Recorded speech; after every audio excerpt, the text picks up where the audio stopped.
All right, so welcome everybody to this new Tech Talk. So we have Steve Gardner tonight, and he's going to talk about Webpack. Yay!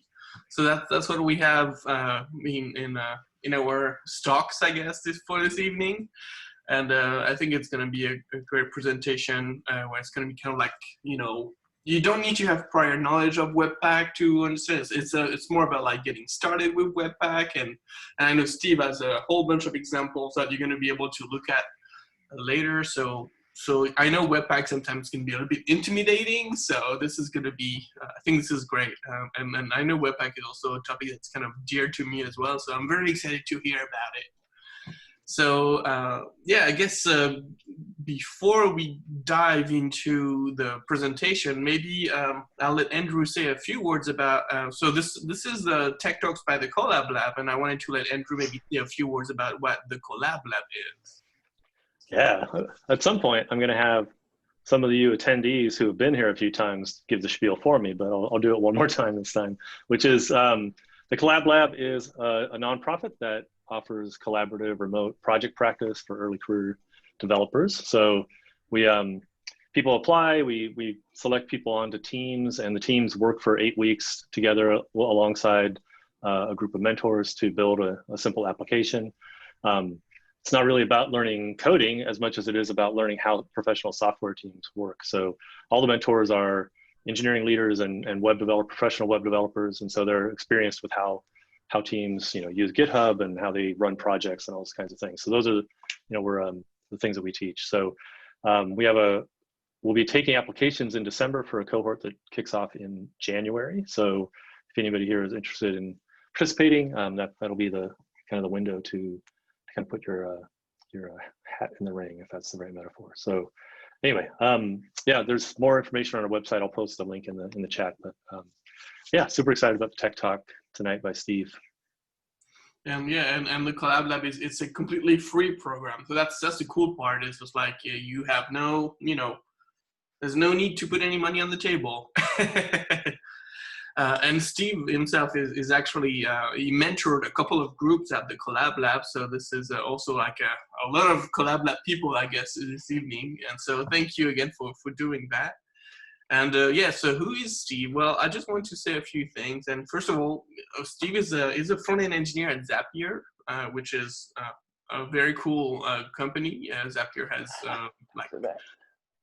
Yeah, Andrew is also part of Zapier. That's true. There's a lot of people from Zapier.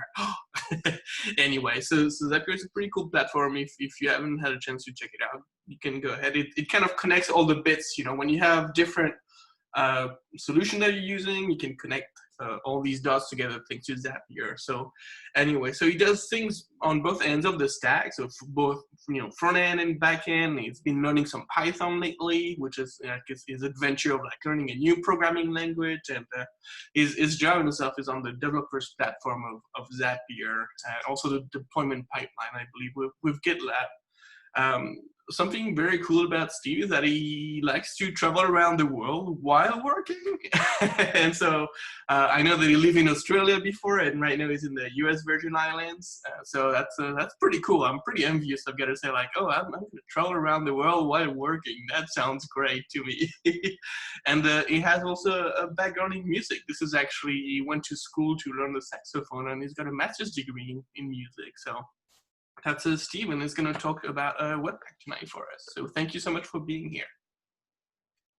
Yeah, I'm really excited to be here talking about Webpack. I love talking about this stuff, and I love the Collab Lab. So let me share my screen here and get Zoom out of the way. All right, can you all see my screen here? Yep. Yeah, cool. Okay. Yeah, so like you've mentioned, I'm Steve Gardner. I've been a front-end engineer at Zapier for about 2 years and have mentored a couple cohorts at Collab Lab. Before working as an engineer, I had traveled around the country as a musician, and since working at Zapier, yeah, now I can travel all over the world with my family and just kind of live the remote life. And yeah, we're in the Virgin Islands through the next year or so, and then just kind of figuring out where we're going to go from there. So tonight we're going to talk about or I guess this afternoon, depending on where you are, we're going to talk about Webpack and what it is, why you should know it, and what are the basics to get started. If you're unfamiliar with Webpack, it is a bundler, essentially like a compiler for your web application. It takes all of the files that you might have in your application, processes them all, and spits out files that the browser will download, and does it in a manageable way. So let's talk about the basics of Webpack. Before we really get started, there are some terms that will be helpful to know, and just to kind of start building those mental models of a lot of these concepts that we're going to be talking about. Webpack is a really dense tool, and it's a very powerful tool. So we're going to be scratching the surface, but trying to hit on a lot of the important parts of it. So a module is something we're going to talk about a lot. This is basically any JavaScript file that could live within your application. It could be JavaScript in the source code, or it could be something like a CSS file that Webpack will wrap in JavaScript with a loader and use that to inject the CSS into the DOM. The dependency tree or dependency graph. This is referring to the way that your application is structured. You might have a dependency like Lodash, which is just a file that your application depends on. But a dependency also refers to files within your application that are basically importing one another. They're dependent on one another.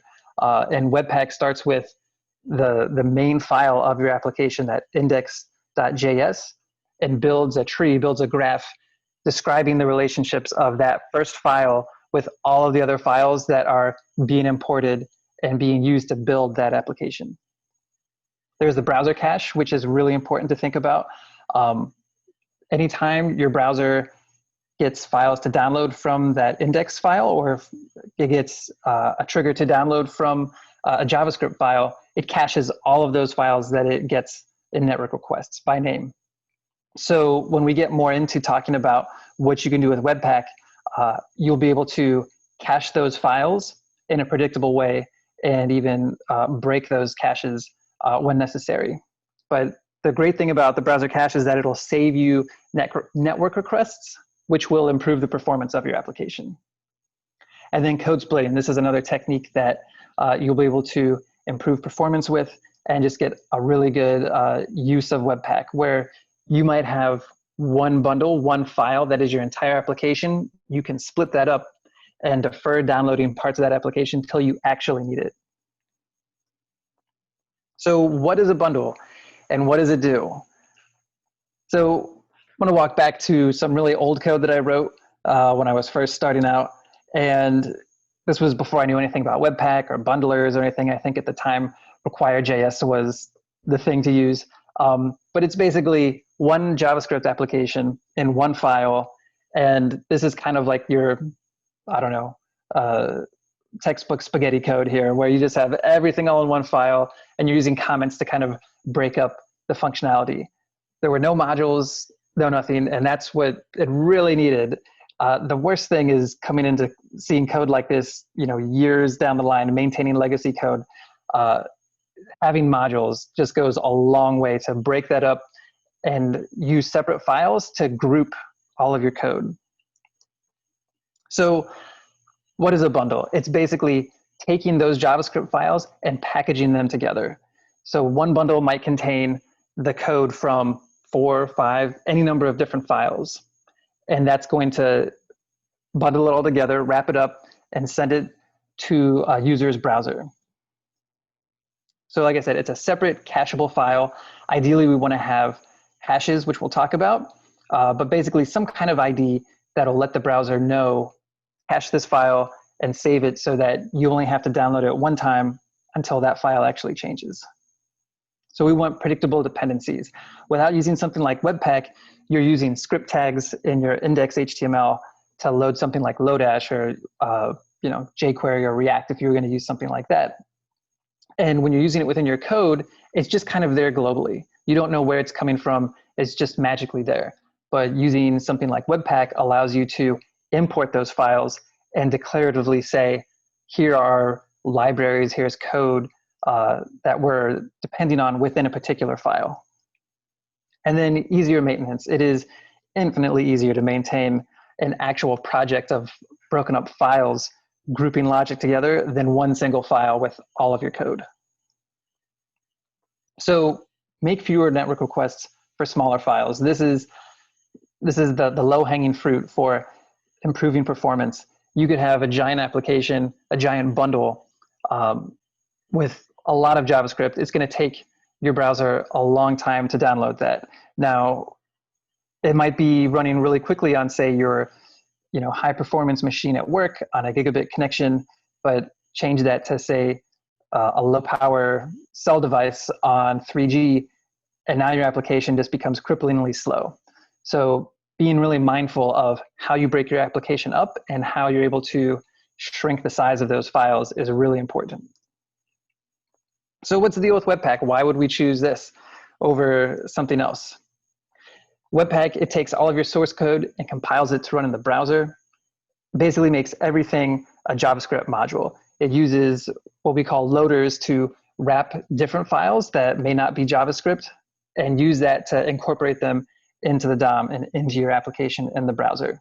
It has a really active community that you can use to get different plugins, different loaders, and really extend the functionality of Webpack. And it's a lot to learn. It has a really deep API, but it is by far the most powerful, and that's why it's really the standard right now. So this was kind of to really give a really kind of broad overview of Webpack. The bulk of all this is really going to go into the examples that I created here. So I've got a link here to the repo, and I'm just going to bounce over to my editor here. Can you all see the text? Is this large enough? I can bump it up a little bit. Maybe once or twice. Yeah, maybe once. I think that's probably better that way. Okay. And before you jump into the examples, there's a question if you think it's a good time to answer it. Yeah, sure. The question from Sahil, who is asking if Webpack is related to the asset pipeline, which is the term that he's heard about. I suppose it could be related to an asset pipeline. It really depends on, I'm not sure. Do you have any more context over what asset pipeline is? Yeah, Sahil, if you could give us more context, and then we can see if we can answer that more precisely. No, I can't. I don't. I've heard the term, and my vague understanding is it's related to like how all your assets in a web project get like compressed and like optimized so they can be sent like quickly. Sure. But I really can't offer any clarification. So maybe it's not a good question. No, I think it's a totally legit question. Yeah, it can totally be used as part of an asset pipeline where you start off with just bare assets that you're going to include, say, images, for instance, and you can use different plugins within that pipeline, or you can use different plugins within your Webpack configuration to optimize those files and output an optimized smaller file than just kind of the raw image you might have. It's one way of optimizing images and kind of processing all of that. There are other ways you can do it, other scripts you can use to do it, but Webpack is just one way of doing, say, an asset pipeline, but there are many different ways of doing it. I have a question. From what little I've seen of Webpack, it's usually associated with NPM. Yes. Is it used without NPM as well? Or is it like assume you have NPM and only makes sense in an NPM type of environment? Yeah, it really only makes sense in the NPM environment. You wouldn't use it really outside of NPM. It uses Node.js under the hood to do all the magic that it's doing. And we'll kind of the examples I'll go through, we'll kind of see what does a project look like if you're not using Webpack, if you're not using NPM at all. And then we add NPM to that. So like the browser doesn't really understand a lot of the stuff that Webpack does. And what Webpack is doing is a lot of things that are really things that you would see in a Node.js project that you won't really see in the browser natively. And might you have, if you had NPM without Webpack, you would be using a different product that does the same thing, Webpack, like an alternate to Webpack, or is that me? You might use a different product, or you don't have to use Webpack at all. If you have a really small project, it would make sense to just use whatever you want. Yeah, Webpack is definitely not the thing that you have to use. It's just something that makes life easier. There are other bundlers like Rollup or Parcel.js. Webpack is just kind of the standard for building kind of production-ready applications, or larger applications, I'll say. Thank you. Yeah. Okay. Well, let's jump in. The way this project is set up, it's basically like a monorepo with the packages folder here. It has all of the different examples. And then each example has a README kind of explaining the concept in that example. When we start off, there's not quite as much to talk about. And I'll leave the READMEs for you to go back and take a look at later. But the way I tried to break this up is grouping as we go on the Webpack configuration in sort of logical ways, managing assets, eventually doing plugins, setting up a development server, how you might get React set up if you're not using Create a React app, and getting to something a little more advanced with dynamic imports, which implements that code splitting that we talked about earlier. So just kind of jumping in, let's take a look at a project with no Webpack or no NPM. So all it really is this index HTML. This is what the browser needs to actually render anything. It needs an HTML page, and it renders what's here. If you want any CSS, you include it in a link tag. And if you want any JavaScript, then you're going to include it in a script tag. And that's all this does. We get Lodash through the script tag here, and we're able to use it through this entry file that we have, the index.js. And then index.js is just importing this messages file. And this is just to demonstrate the browser's own module system that it has. It's way better than anything we had beforehand, but it's still not as ergonomic as using something like Webpack. You have to specify the file extension, and there's some other nuances there that make it not as fun to work with. So here's the file we're actually using. And this is what I was talking about with this global that's just mysteriously there. Like, how are we able to use Lodash? What is this underscore that we have? It just happens to exist because we brought it in through this script tag, and it's globally available to any JavaScript that we're using. So I could, if I open this up, we'll see this exact page, but this is basically, like I said, a bare bones project with no Webpack, no NPM. So if we go to something that's using Webpack, Webpack 5 gives a lot out of the box. And before, you'd have to always set up a big config file. Just to get started, you can get Webpack running with no configuration at all. And just to show you, we will jump into basic Webpack. We can run our build script here. One of the things that, if you're unfamiliar with NPM, we could go a whole nother talk into that, but we'll just say this package JSON file contains everything that is declared in your NPM project. So we're now, instead of using a script tag, we're using NPM to install Lodash here. And then Webpack is going to go through and add that to our project for us so we can import it declaratively within the file. And you'll notice another difference here is that before we just had one flat file of files. Now we have this source folder here.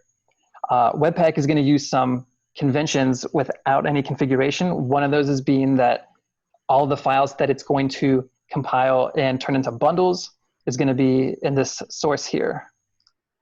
And then the entry point is always going to be this index.js. So again, same thing we had before, we're importing message, but now we have a couple different things here. So now I'm importing Lodash within my code, and it makes a lot more sense of where this underscore is coming from. The other thing that Webpack does is it automatically recognizes JSON files as well as JavaScript files. So we're getting this data here, which is a really simple greeting. We're reading that and appending that node into the DOM. So if I just run, I have to run it npm run build. So Webpack's just going to go through, it's going to look at that source folder.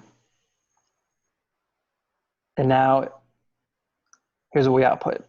This is our main bundle. And so this obfuscated code here is Lodash. And if we go all the way down to our message where we see hello. So this is the actual file that we wrote. This is our message here. You can see that we had that data, the greeting was hello, and we added it right in here. But one of the things that we'll get into later is having this giant file here. We have Lodash, and then we have our file, which we can now see. If we run npm start, and here we go. No config Webpack, and here's the message being displayed. Hello from Webpack bundle. And that import of Lodash is only possible with Webpack present? With some kind of bundler present. It wouldn't work. It wouldn't work without Webpack or some other kind of bundler like Parcel or Rollup or something like that. Hey, Steve, I'm showing my ignorance here, but before we jump to the next one, Yeah. So in the first version, we had a flat file with everything kind of included separately. And then when we jump to Webpack, there's a node modules folder and a source folder. And then there's that package lock JSON. Is the package lock file referencing the node modules and kind of those two things are working together to bundle everything up into chunks? Is that how it's working? Kind of. Webpack uses the dependencies that we bring in with the package lock JSON. So package lock JSON, just without getting too much into Webpack, we use npm to install Lodash, and then package lock basically goes through and references all of the dependencies that Lodash will use and has the versions there so that we have a predictable way of always keeping our dependencies in sync, so that if I have a project that it includes Lodash and then you clone that project and then run npm install to download all of those dependencies, the package lock file is going to be included in that project, and it's going to make sure that the dependencies you download on your machine are going to be in sync with the ones that I downloaded on my machine. And then the node modules is all of the files downloaded. We only imported Lodash, and these are all of the files that are, we imported Webpack as well. But these are all the files that Webpack and Lodash depend on, in addition to those actual libraries. So, and again, this is all node modules and package JSON and package lock JSON. Those are all parts of npm in an npm project. The And no then the- Webpack one also had an import statement in one of the JS files. Yes, it did. That was working with the browser's module system. So I'm referring back to this message.js. Yeah. I could just download the source code for Lodash and include a file that was just Lodash.js in my project, and then I could reference it that way. But it's not as maintainable to do that. But that's how people ended up doing it in the past. Either include the library through a script tag, or just copy the source code, lock stock, and refer to that file within their code. But with npm now, we can kind of we can write a project that lives in the browser as if we were using many other languages that just import dependencies from some sort of package manager, which is what npm is. And hopefully that answers your questions, is kind of what node modules is and the package JSON is. Well, Oh, and yeah, when thank you. What exactly when you can use import without, like, what's the rule for using import without Webpack? Do all browsers have a built-in import? Yeah, so right now modern browsers all have the module system. I don't think Internet Explorer does, but I think all the other major browsers do implement the browser or the module system that the browser uses. That must be a newer browser feature. Newish. ES6. Yeah. Yeah. Um, and you have to have the module attribute on the script tag too for it to work. Yes, exactly. Yeah. And if you come back here, that's what I have here. So if I didn't have that type module, then the module system wouldn't work. The browser would just kind of barf and say that it didn't know what I was talking about. Okay, I was missing. That's what I was missing. Yeah. Thank you. Yes. Okay, let's move on to using an actual config file. So I'm just going to get out of this and move to the next example here. So basic Webpack with a config. So we're mirroring essentially some of the defaults that we had before. Our entry point is where we start building that dependency graph. That's index.js, which is also the default. But now we're just explicitly saying it here. And then our output within our config is basically saying, or not basically, but it just says, here's where all the files that Webpack creates, this is where they're going to go.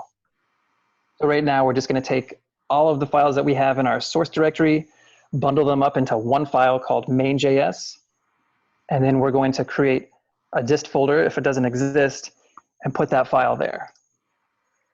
So if I run the build script again, we'll get the same thing that we had before.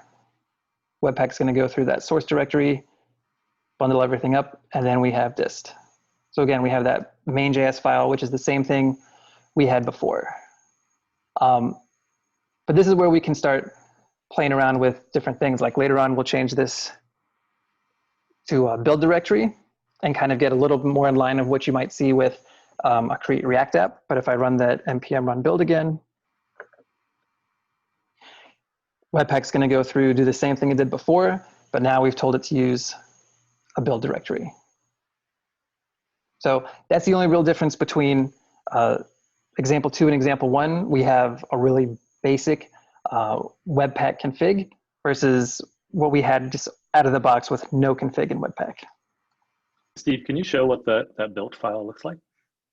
Yep. Same thing again where we have this, the obfuscated Lodash code. I think we were using capitalize, which is down in here. And so it's, the reason it's totally unintelligible to us right now is because Lodash, when it exports its file, does what's called an obfuscation, which basically just takes all the file that's human readable and compresses it down into something that the computer can understand, but makes it really hard for us to understand. But the difference in size is, it makes a big difference. So let's jump into example 3, where now we're going to deal with some different assets, and we're going to take care of that CSS file. So before we had a CSS file that we were including with a link tag here, which means that the CSS file is going to be global. It's going to affect every file that's within this index.html. But say we just wanted to have it only affect, only load when we have a particular file load up. So we can do that with Webpack and also make it more declarative of saying that this file depends on this CSS being loaded in the browser. So for one, if we go back, our CSS file is now within our source directory rather than at the same level as index.html. And if we go to messages, we can see we're including that CSS file within our imports. So now we're declaratively saying that this file is dependent on that CSS being loaded in the browser. And we're also including an image here. And if we were using something like React, it would look a lot cleaner than what we're doing here, but this is just no React. We're interacting with the DOM API directly and adding an image tag. When you include an image in Webpack, and we'll go and look at how we've set up these loaders here, but Webpack will load up your image as a URL. And then that's how you add the image to the file, just adding it to the source tag of that image element. So let's take a look at our Webpack config before we build everything. So we've added some new fields to our config, and I am running way out of time. So I'm going to try to skip ahead a little as we go here. So we're doing a few new things now. We are hashing the image. So we take the image name and we hash it. So it's going to, we won't get into hashing right now, but let's just say it's an ID for the image. This will make it so that it's easy to bust the cache. So the browser is going to cache babyyoda.jpg, and if we decide to change with a different Baby Yoda image, we'll have to either change the name or the browser is going to keep using the same image that we don't expect it to. But if we hash that, then Webpack takes care of it for us, and it gives the image a unique name. So that's a win for us as far as managing, the question we're talking about our asset pipeline. That's one way that we handle assets, is being able to uniquely name those assets. One of the other fields that we have now in our top level config is module. And this describes how we deal with different files within our project. Before, we were talking about the defaults that Webpack gives us. It recognizes JavaScript and JSON, but it'll just throw an error if we just tell it to import a CSS file without telling it how to deal with that CSS file. And this is where we do it. We have an array of rules, and each one of these rules can tell Webpack how to deal with a particular file. So in this case, we have a test field, which takes a regular expression, and we just tell it to say, any file that has a c.css file extension, we're going to apply whatever loaders that we specify and use. So here we use style loader and CSS loader. And the thing to know is that Webpack processes all of these starting from the right. So we take the CSS. What CSS loader does is it wraps a CSS file in JavaScript, and style loader takes that module that JavaScript wrapped with CSS loader and injects that into the DOM as a style tag. And then similarly with our JPEG file, we take any file that ends in .jpeg, and we're going to run it through the asset plugin, or the asset loader, sorry.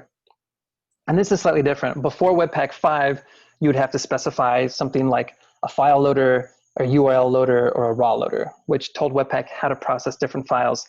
But now Webpack has put that into the core system. So now you can just refer to asset like we do here, and Webpack will figure out if the file is small enough to use a data URI and send that over, or if it's too large, it'll just send the entire file. But either way, it's going to give you the URL and your source code, like we talked about, to just include in the source tag of the image. The other interesting thing, before you move on, can you explain just a little more about what a loader is? Like, yes, style loader and CSS loader. Like, what are the differences between those? But what is a loader sort of generally? Yeah, for sure. So a loader is just basically it's a CSS, or sorry, it's a JavaScript function that uses the Webpack API to take some sort of file. In this case, the CSS loader is taking any CSS file, and it's going to process it somehow. So a loader just takes one file and it'll process it in some way. In this case, with CSS loader, it takes a CSS file and wraps it in JavaScript so that it can be used later. In which case we use style loader to take that wrapped CSS file that's now a JavaScript module and inject it as a style tag into the DOM. I mentioned file loader here, and it just takes your JPEG file, again, wraps it as a JavaScript module, and allows the code that Webpack outputs to tell the browser to download it.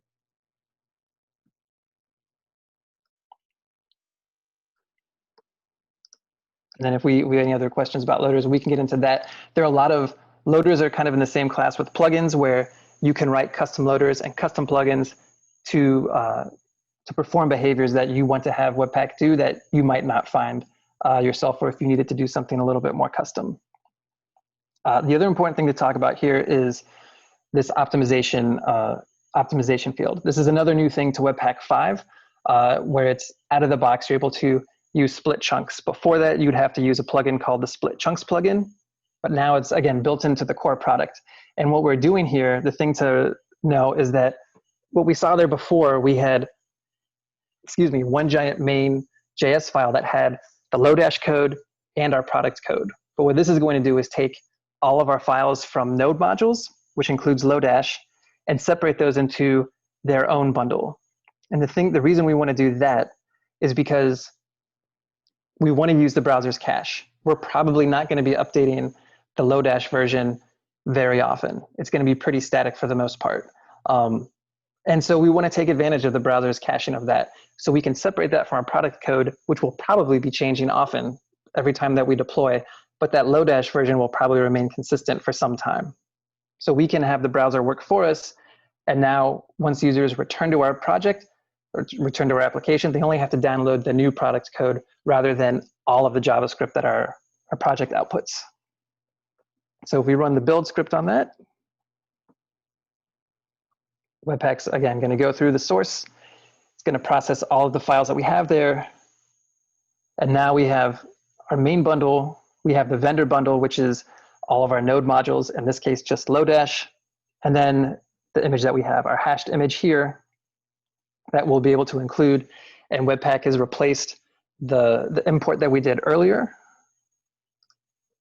It's now replaced this Baby Yoda source with the hash file, the hash name here, so that we don't have to ever worry about the actual name of that file. And so if we look at our main bundle now, it's so much smaller. It's still long, it's still obfuscated, but it's only that message JS and the Webpack code to get that into the browser. And then if we look at the vendor bundle, again, this is the Lodash code that we've been looking at before. So that's all split out. I'm running out of time here, so I'm going to quickly just blast through the last ones in about 5 or 10 minutes, and then hopefully have some time for questions as long as y'all are wanting to stick around. So let's just real quickly look at plugins. So Webpack gives us different plugins. I talked about loaders earlier, which is how Webpack takes different files and gets those files into the DOM and into our application. Plugins change the way that Webpack actually runs. So here we're using 3 different plugins. The Clean Webpack plugin basically takes your output directory and ensures that it's just removes everything before you run your next build. The HTML Webpack plugin is really useful for us because before we would have to maintain the different imports we have here, manually add the build, manually add the main bundle. But now with this new plugin, we specify a template, in this case, the index.html file here, and Webpack will take the bundles that it creates for us and automatically add those script tags to our index.html. So we don't have to worry about it anymore. And then the copy plugin is also useful. We have a Collab Lab favicon here. We just copy that and move it over to our build folder whenever Webpack runs. And so now we can load up, again, all of our dependencies will all go together. And the last one was an environment plugin. One thing that Node.js has is this concept of environment variables using process.env. This carries over. And so we're able to use those values within our application and be able to, at build time, set particular values. So let me just blaze through the next section here. The dev server, before I was using a tool called Live Server. Webpack has a dev server built into it, which lets you actually just run your code. And you specify it here with just dev server. And some of the settings here, I'm just telling it the public path, everything is going to be served from root. We don't have any nested folders within that. This open true is just saying open a browser tab to our application when the dev server starts. And this stats is when the dev server runs, it's not going to display all of this noise here. It's only going to show me errors that come up because I really don't need to monitor the build. Dev server will run the build like we had been doing manually with the script, but it's going to keep all of those files in memory rather than write to disk the way that our build script has been doing. And moving down here. So we're probably all using React, or most of us are using React, I'm guessing. And oftentimes we'll just use create React app. But really, the reason to do that is because there's a lot of pieces that you need to do to be able to get JSX to work in the browser. One of the things you need to do is what we're doing here. We're going to process all of our JavaScript and JSX files and run them through a tool called Babel, which is another compiler or a transpiler that takes code that's JavaScript-like and outputs actual JavaScript that the browser can understand. So we'll have Webpack look at JS and JSX files. If it finds them, it's going to run the Babel loader over there, which will process those files and output JavaScript that the browser can understand, and Webpack will put that in with our bundle. And the other thing here is just adding that Babel RC. And this is another requirement to get Babel to work. Once you have this Babel RC and the Babel loader within your Webpack plugin, then you'll be able to use React with JSX. And again, if you go through the README, it gives a lot more in-depth explanation there that time permitting, we would have dove into a little bit more. And the last thing I wanted to cover is dynamic imports. So again, this is kind of a more fine-grained approach to code splitting. One way that we code split earlier is by that common chunks optimization. The other way we can do it is what's with a dynamic import. So here I have a React project that's just basically a copy of example 6. And what we're doing here is I've got my app, I'm including this loader button. And all this is gonna do is when I click on the button, it's gonna load up an asynchronous message, which is basically just, before Webpack would have included everything in one bundle in our product main.bundle.js. But what we're doing now is telling Webpack, make this a dynamic import and include it separate from all of the other code. So when that button is clicked, we'll go through here and read this dynamic import, which will tell Webpack to make a network request and fetch that file from the server. And just to give you a quick example of that. Steve, that comment looks like some kind of, is that some kind of Webpack magic? This is, so yeah, Webpack has some things called magic comments. There are a few of them. The one I've used the most is this one that you're seeing here, Webpack chunk name. And all that is if you run the dynamic import and Webpack splits that chunk out, you might get something that just doesn't really imply what that bundle is. But you can use the Webpack chunk name comment here, and that'll describe exactly what it is. At Zapier, we use this for the application I work on, where we have a bunch of different routes that, which are just kind of different URLs that someone might go to. They may not visit all of them, so we don't want to load up every route for the application. We only want to load them up on demand when someone gets there. So this is a really basic example of that idea, is that we're going to load up this file on demand rather than load it with the entire bundle.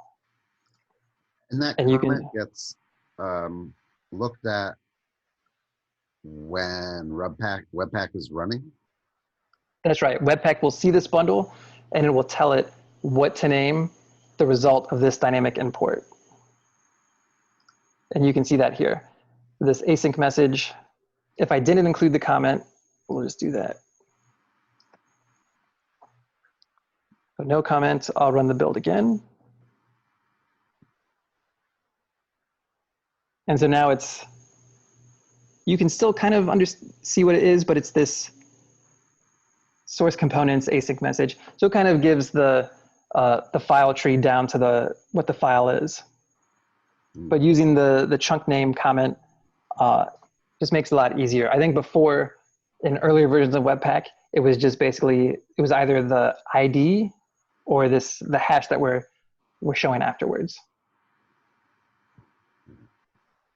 But again, the dynamic imports, it's a great technique to use, but it's also one to use mindfully, because while you might decrease the size of your bundles, you have to be aware of how many bundles you're then creating, because if you have to download more, performance will suffer as a result. So it's kind of this balancing act of getting the right number of bundles at the right sizes.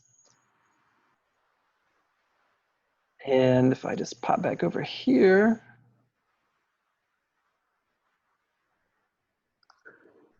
so what's next? We kind of talked about plugins and loaders, but diving in more into plugins and loaders and really exploring that Webpack API, there is a whole nother thing to talk about as far as setting up a production build and how you deploy that. That would be like step 2 or 3 in learning Webpack, I think. And a great way to learn about Webpack is ejecting from Create React App. It'll output their Webpack config and you can go through. It's really commented in detail. And it's a great way to learn. I definitely learned from going through and doing that. And then just reading the documentation. The docs for Webpack are really thorough and a great resource to go and learn from. And then, yeah, in the slides here, I just have some further reading, a link to the Webpack docs, the Create React App Webpack configuration, the GitHub file, so you can just see the source code there. There's a website called Survive.js. They cover a number of different subjects, but their Webpack lessons are ones that I've definitely used in the past and thought they were really helpful. And then a link to the repo that we just went through. Yeah.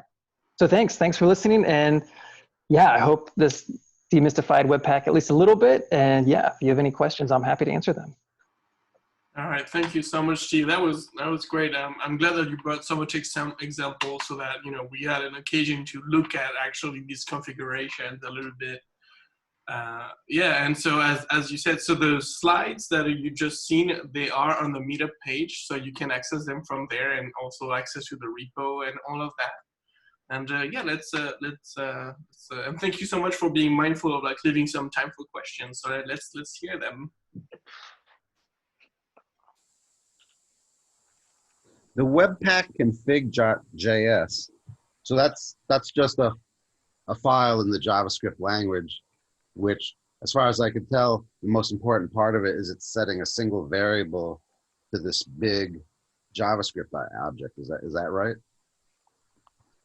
Yeah, it exports a single JavaScript object, and each field in that object is referring to different parts of the Webpack API.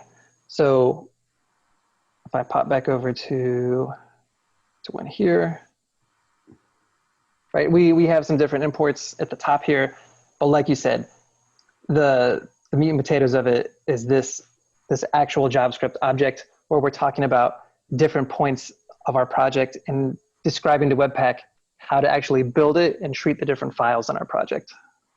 And so when you run Webpack, which I assume is a JavaScript program written in Node. Correct, yep. It marches through this and sort of has a routine for responding to the different elements inside it. Yeah, exactly. It looks over. So in this case, we're telling it to look at index.js within our source directory. Mm-hmm. And then so it's going to look at that index.js file and look at the top and just say, what files are being imported? Do we have any import statements? Do we have any require statements? And then it's going to start from that index.js file and build a dependency tree from that describes all of the relationships of all the files mm-hmm. that are being imported essentially either implicitly or explicitly through the imports in index.js. And so it's going to process all of the files in that dependency graph. And the way it does that is it processes JavaScript and JSON by default, and any other type of file in there, we have to specify in this module rules. So for instance, we tell it how to process CSS files, and we tell it how to process, for a React project, JavaScript and JSX files. Mm-hmm. But you can use it can process basically anything that you might throw at it. There's probably already a loader written that you could use.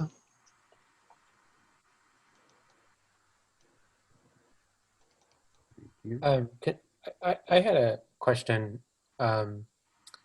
This is more of a general question. So my understanding of Webpack as of now is that it's primarily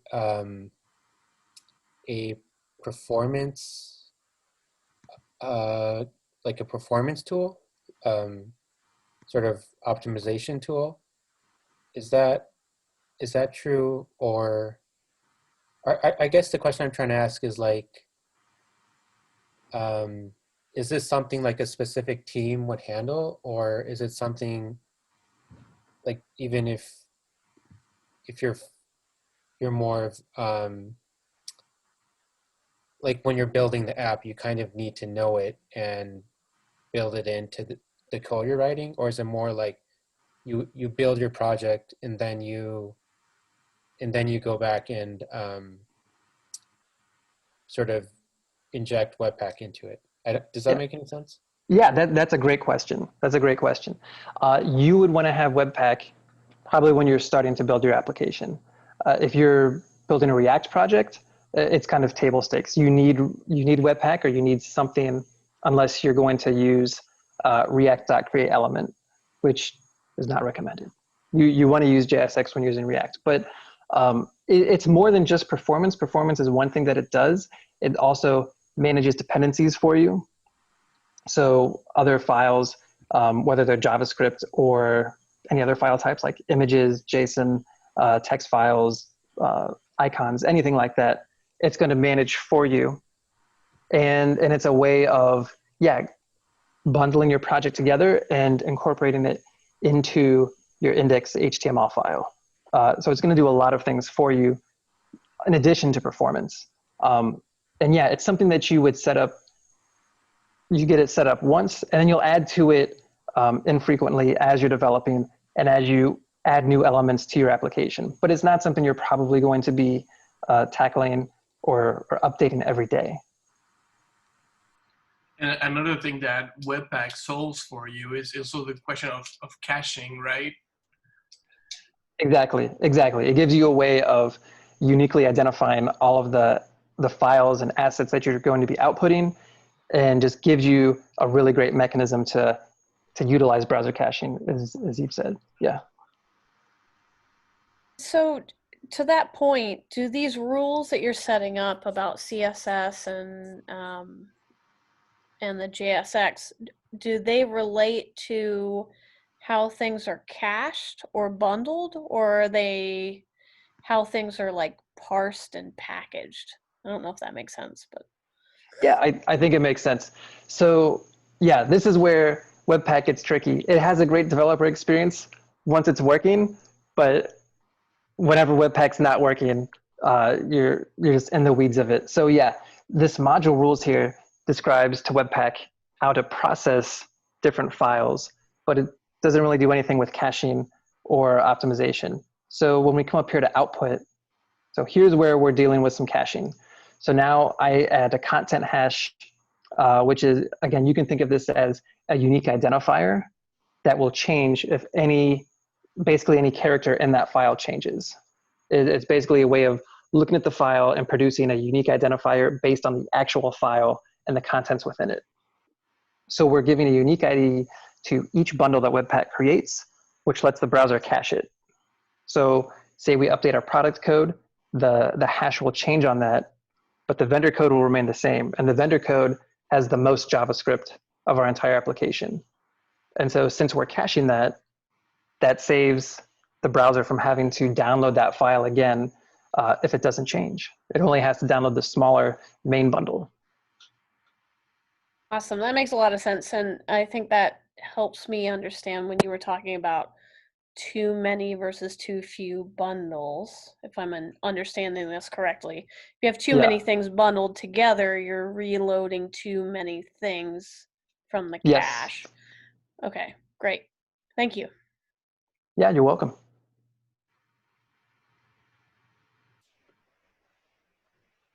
So you could do a lot of development in a Webpack environment without getting into a lot of these details. Is that right? Like there's certain default things that are just fine for, would you say, most of the time? Absolutely, yeah. And then what are some of the flags that you have to roll up your sleeves and start, that your project is turning into one where you have to get into more of this nitty gritty? Yeah, so when you get into the nitty gritty, that's when you are say you might be targeting different environments. You might be targeting the browser, but you also might be targeting, you might want to build your app in a different way for, say, mobile devices. And so you want to have kind of two separate builds for that. If you're, you might get into having a development environment that's optimized for developer experience. So we saw that obfuscated code, which didn't make any sense. One thing that in the dev server example, if you go through the README, it talks about source maps. And Webpack will basically create these files called source maps, which is basically, it's a mapping of what Webpack generates to the original source file. And so when you go to debug in the browser, you can go back and look at the source file rather than that uglified code that Webpack outputs. But that's performance intensive, so you don't want to do that in production. So there are different trade-offs that you have when you set up and optimize for a developer environment versus optimizing for performance in a production environment, if that makes sense.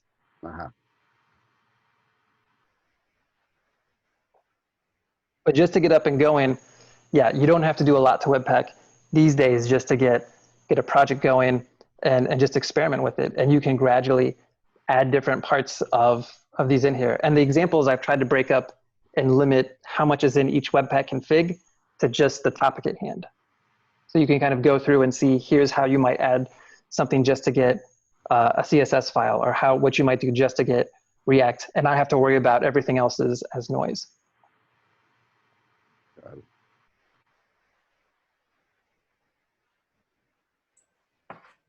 All right, did we have some more questions? Maybe a final question or a couple if there's a lot of more? Who wants to throw out the final question?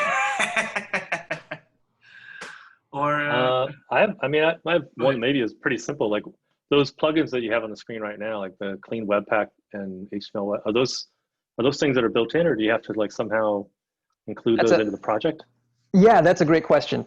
So we can even just jump into a little bit of NPM here while we're here. So these are all part of what NPM describes as dev dependencies.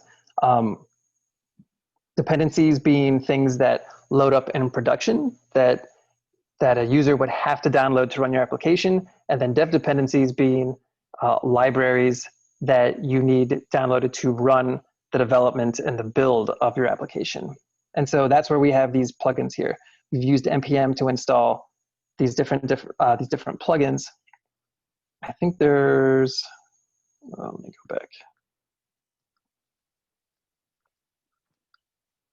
So yeah, the only one that's out of the box is this environment plugin that Webpack gives you, but the other ones you do have to install with NPM. Okay. And then when you install them with NPM, you also have to then edit Webpack correspondingly? Or does that installation sort of edit Webpack for you? It would be like if you wanted to download Lodash and use that in your project. Same thing for Webpack. You would do npm install that's the script I ran to download the copy. That'll download the file into your node modules folder, and then it'll add that dependency to package JSON, but then you can actually import it up here. So, and this is another distinction to make too. So Node.js at this time, the time of this recording, does not process and probably won't process the ES6 module system for .js files. You can use it with .mjs, but that's why we're using require here. And that's a whole nother topic too, going between CommonJS and ES6 modules. But the thing to know is that this file isn't processed. It's read by Webpack, but isn't processed by Webpack. And so since you should consider the Webpack config file a node file. And since it's a node file, we have to use require rather than import. But once you've npm installed the file, you can import it, you can require it in your Webpack config. You can't do one without the other. Is that true? If you do the npm install, you don't have anything until you've added that line. Well, you have it, but you're just not using it. And if you require it before you install it, then Webpack will just say, I don't know what you're talking about. Yeah, you have to do two things. You have to do the npm install and add the line to the Webpack config.js. Exactly. You use npm, install the library, and then it's available to you to import using require in your Webpack config. And again, it'd be similar to like if you were going to import Lodash, you npm install Lodash, and then it's available for you to import within your product code. Which makes me think that we should probably do a tech talk about Node and or npm. Yeah, Probably a good topic as well. I agree. certainly. All right. Well, thank you so much, everybody. I think we'll stop it here. I feel if there's more question, I'm wondering like if maybe we should have like another tech talk, which would be like, you know, ask me anything about Webpack. I think it could be something that would be interesting to do, maybe, because I feel like there was a lot of questions about this particular topic. So thank you so much, Steve, again, for showing us a bit more about telling us a bit more about the magic of Webpack. And don't hesitate to message if you have questions or comments. You can the slides again are on the meetup page, and if you have questions and comments there, you can also post them. Also, I wanted to say before we leave everybody that the next session, next tech talk is going to be okay, yeah, sorry. I just saw something change.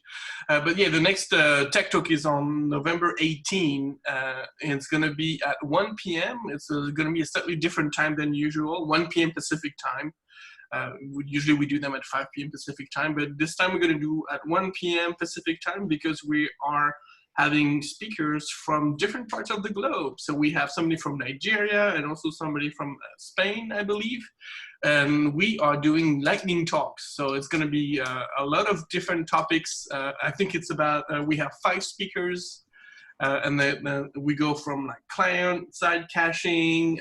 Also, we are going to talk about the application about how to calculate hydration level with NFINS. We're going to talk about grid with CSS, also intro to observability, also user experience and usability, and that's everything. So it's going to be packed with lots of different topics that we're going to talk about very quickly. And also, if this is something you want to do, if you want to do a lightning talk in the future, let me know. We are probably going to do a second session later as well. So again, thank you so much, everybody, for being here and for listening so religiously to Steve about Webpack. And again, yeah, the Collab Lab is a big reason why this meetup exists. So thank you also to the Collab Lab. And I hope everybody has a good evening or morning or whichever part of the day it is for you. I hope it goes well. Nice job, Steve. Thank you. Thank you so much. Thank you. Thanks for having me. Yeah, for sure. See you. Absolutely. Thank you.